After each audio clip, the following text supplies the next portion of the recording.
Man, where should I start? Where should I start in this card? Was it a great card? Yes. Did I enjoy this card?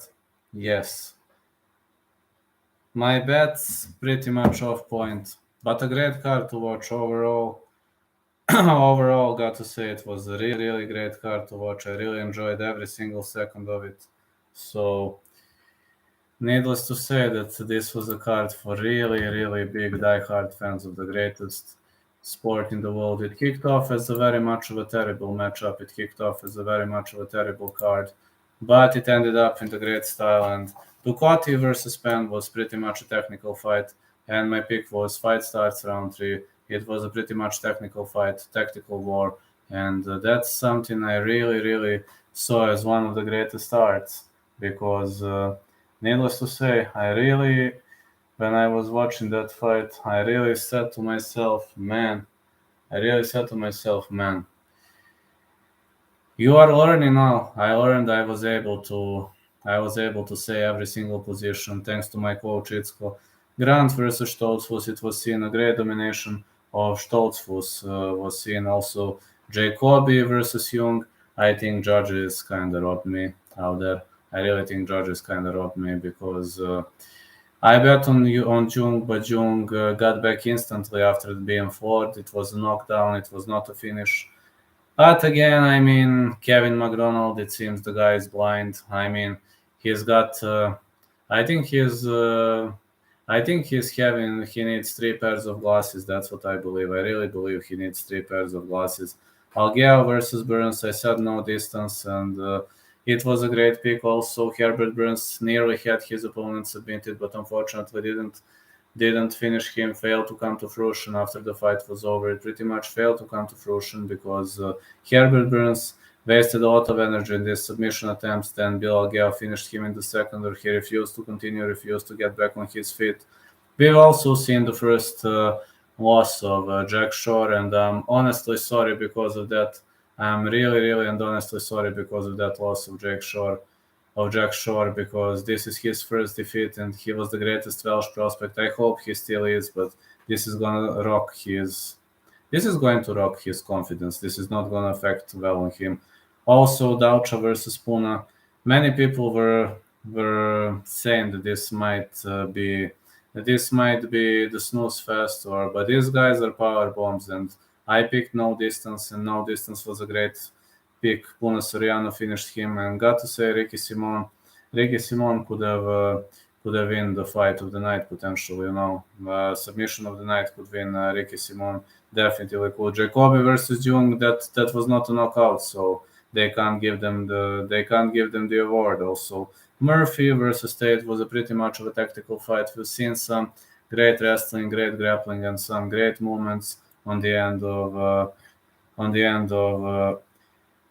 Warren Murphy, and got to say that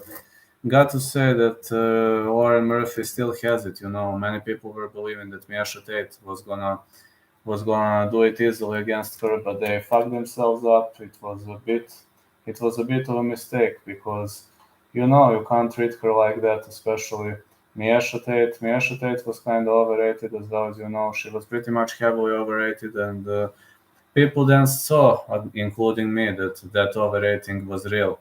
Miesha Tate wasn't that good. She wasn't that confident, and it looked like an easy win for Warren Murphy on my end. Then the next fight, Shane Burgos versus Charles Jordan, as expected. That is the potential fight of the night bonus. Alongside Murphy versus Tate, Miesha ended that fight with her head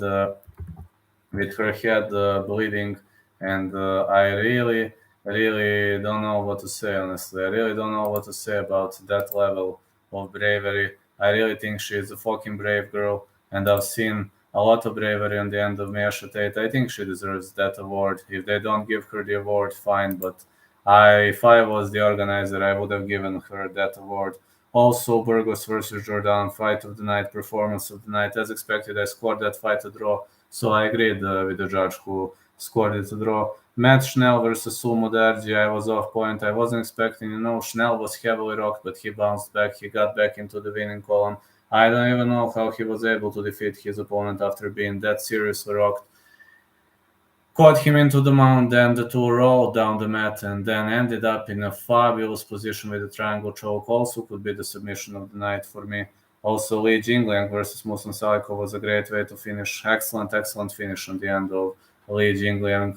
So it was a great way to finish Musan Salikov. Li Jingliang rocked him with a big powerful bomb, with a big powerful punch, and then it was almost in Salikov wrote. I'm really dazed by what I've seen there.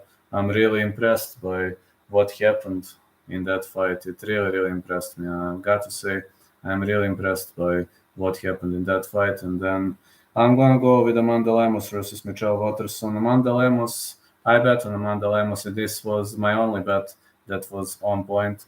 So yeah, 1 of 4 bets, 7 of 12 picks. So not the greatest card for me.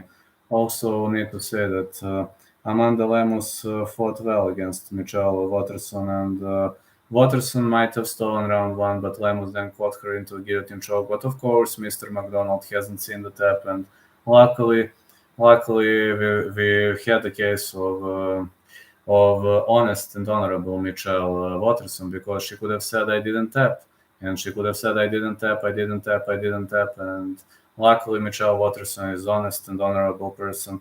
Then we had Ortega versus Yair. Yair was a pretty much live underdog, and before the fight I was afraid of that. That's why I didn't bet on that fight. I was pretty much afraid of that, because knowing Ortega, knowing how Ortega could deal with this, I was saying to myself, man, you just need to be cautious with this, because Yair is dangerous, and Yair is probably going to fight for the title with this victory. Yair wasn't fighting too much, but believe me, when Yair is ready. So when Yair is ready, he is ready, and there's no way he's not going to be ready. So I must support Yair all day long. I'm sorry because Ortega hurt his shoulder.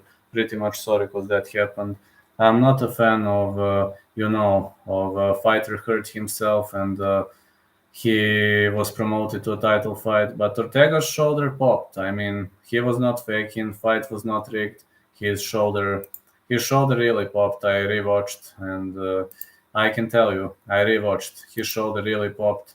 Maybe if he's the best actor in the world, then he fucked me up. Then congrats, man. But I don't think. He was faking. I don't think the fight was rigged. I actually think it was a great way to go for both fighters, and I'm sorry because the main event didn't last longer. But anyway, I'm gonna tell you. Thank you so much for watching me. Thank you so much for following. Now I need to go. I need to get ready to get out. And tomorrow I'm gonna do Makachev versus Oliveira, or maybe even tonight. I will see how my time fits. But thank you so much. Have a great day, everyone, and catch you later.